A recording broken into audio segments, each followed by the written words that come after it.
बातों का कभी भी मजाक ना उड़ाए। यह बात आज से करीब 2 साल पहले की है। मैं और मेरे दोस्त राजस्थान घूमने गए थे। सर्दियों का मौसम था। हम सब मजाक मस्ती करते हुए हमारी कार में जा रहे थे।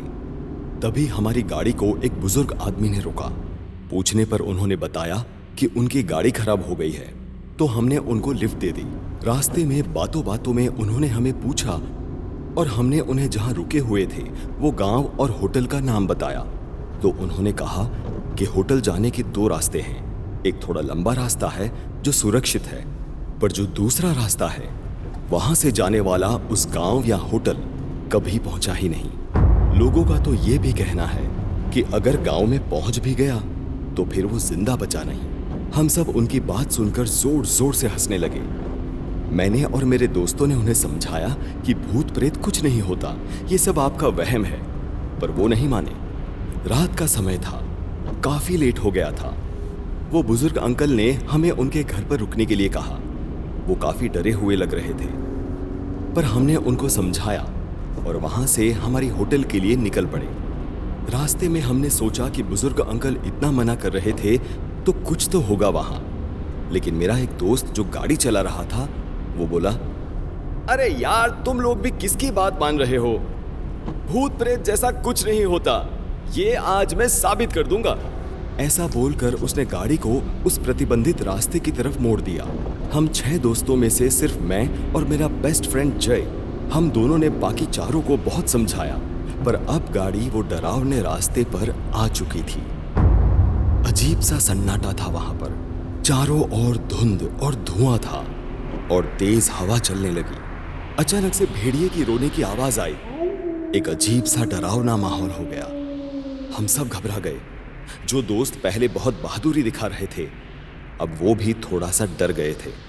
अचानक से बीच जंगल में उस डरावने रास्ते पर हमारी गाड़ी चल तो रही थी, पर आगे नहीं बढ़ रही थी। सारे दोस्त डरे हुए थे। किसी में इतनी हिम्मत नहीं थी कि नीचे उतरकर गाड़ी को चेक करे। जो दोस्त गाड़ी ड्राइव कर रहा था उसने कहा, यार, मैंने तो घर से निकलने से पहले गाड़ी की पूरी सर्विसिंग कराई थी, यहां तक कि टैंक भी पेट्रोल से फुल कराई थी। पता नहीं क्यों ये चालू तो है, पर आगे क्यों नहीं। इतना कहते कहते ही वो अटक गया। उसकी आंखों में एक अलग ही खौफ था। उसके मुंह से एक चीख निकल गई। हम सब उसको ऐसे देखकर डर गए। जब हमारी नजर खिड़की पर पड़ी तो कोई काला डरावना साया था। लाल आंखें, लंबे नाखून, सफेद लंबे बाल और चेहरा तो देखने की हिम्मत ही नहीं हुई। उसने हमारी कार को पिछले हिस्से से पकड़ा हुआ था।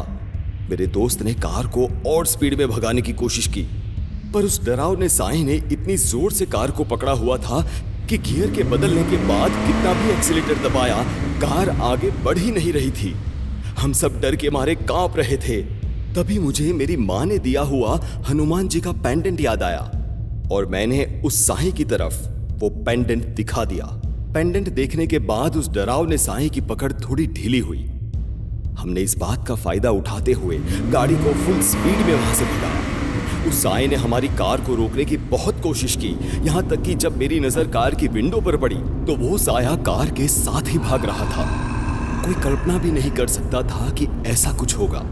हमारी कार 120 की स्पीड से भाग रही थी और उसके साथ वो डरावना साया भी। सब बहुत डरे हुए थे। जैसे तैसे हम लोग गांव में पहुंचे और वहां पहुंचने के बाद हमें वो साया दिखना बंद हुआ। होटल में पहुंचने के बाद मेरे सारे दोस्तों की तबीयत खराब हो गई। कुछ को तेज बुखार और 2 दोस्त तो बेहोश ही रहे। भगवान का नाम लेकर हमने वो भयानक रात बिताई।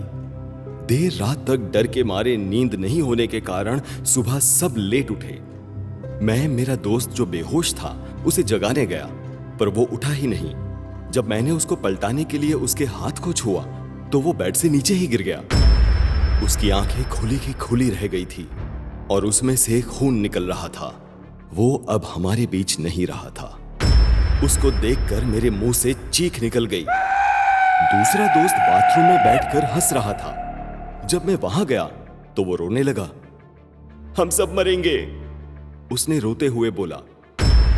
फिर अचानक से हंसने लगा और हंसते हंसते उसकी आवाज बदल गई। उसका चेहरा पूरा काला हो गया और आंखों का रंग लाल हो गया। देखते ही देखते वो उस डरावने साए में बदल गया। उसको देखकर मैं डर गया और वहां से भागने लगा। कहां जाओगे मुझसे बचकर? तेरे एक दोस्त को तो मैंने मार दिया है, अब ये दूसरा मरेगा जो मेरे काबू में है। मैंने बाथरूम से निकलकर कमरे में जाकर देखा तो मेरे बाकी सारे दोस्त बुखार में तप रहे या तो बेहोश पड़े हुए थे। जैसे तैसे होटल के स्टाफ की मदद से मैंने सबको बाहर निकाला। निकाल ले सबको बाहर, पर कोई भी नहीं बचेगा। साई ने अंदर से हंसते हुए कहा। मैं बहुत ही घबरा गया था। मैंने जैसे तैसे भागकर नीचे जाकर होटल के मैनेजर को सारी सच्चाई बताई। मेरी बात सुनकर उसने कहा, तुम लोगों ने उस रास्ते से आकर बहुत बड़ी गलती कर दी है। अब तो तुम्हें अघोरी बाबा ही बचा सकते हैं। मुझे मेरे बाकी दोस्तों को भी बचाना था। मैंने मैनेजर से मिन्नतें करके अघोरी बाबा का पता पूछा और उन्हें ढूंढने के लिए निकल पड़ा। बहुत मुश्किलों के बाद गांव वालों की मदद से मैं अघोरी बाबा तक पहुंच गया। वहां जाकर मैंने उनको सारी हकीकत बताई। तुम आजकल के बच्चे ऐसी चीजों का मजाक उड़ाते हो, तो अब उसका परिणाम भी भुगतो। अघोरी बाबा ने गुस्से से कहा, हमें माफ कर दीजिए बाबा, हमसे गलती हो गई, पर प्लीज मेरे दोस्तों को और मुझे इस मुसीबत से बचा लीजिए। मैं आपके सामने हाथ जोड़कर हमारी जिंदगी के लिए भीख मांगता हूं। मेरे इतना गिड़गिड़ाने पर अघोरी बाबा मेरे साथ होटल चले। वहां का माहौल तो और भी डरावना हो गया था। हमारे कमरे से वो डरावने साए की जोर जोर से हंसने की आवाज आ रही थी। मेरे बाकी के दोस्तों को गांव के छोटे से अस्पताल में ट्रीटमेंट के लिए भेज दिया था। अब होटल में मैं, अघोरी बाबा और मेरा दोस्त जिस पर साए ने कब्जा किया हुआ था, बस इतने ही लोग थे। हमारे कमरे में जाते ही अघोरी बाबा ने बताया कि जो शक्ति हमारे पीछे है वो बहुत ही ताकतवर है। अघोरी बाबा ने अपनी सालों की तपस्या से उस डरावने प्रेत को बाथरूम से बाहर आने पर मजबूर किया। मंत्र और तंत्र की शक्ति से वो साया थोड़ा कमजोर हो गया था। उसने मेरे दोस्त कि जिसके शरीर में वो था, उसको अपने बड़े बड़े नाखूनों से खरोचना शुरू किया। अघोरी बाबा ने शमशान की भस्म भगवान शिव का नाम लेकर उसके ऊपर डाली। वो तड़पने लगा। मंत्र जाप की शक्ति से वो और कमजोर होने लगा। अघोरी बाबा ने उस पे गंगा जल डाला और धुआं बनाकर बाबा ने उसको एक विचित्र बोतल में बंद कर दिया। उसके जाते ही मेरा दोस्त होश में आया, पर उसकी स्थिति भी खराब थी। उस प्रेत ने उसके गले पर अपने नाखूनों से ऐसा खरोचा था कि उसके गले की नस फट गई थी। बड़ी कोशिशों के बाद भी हम उसे नहीं बचा पाए। जो दोस्त अस्पताल में थे वो भी सदमे में थे, और मैं आज भी जब वो भयानक दृश्य याद करता हूं तो मेरे रोंगटे खड़े हो जाते हैं।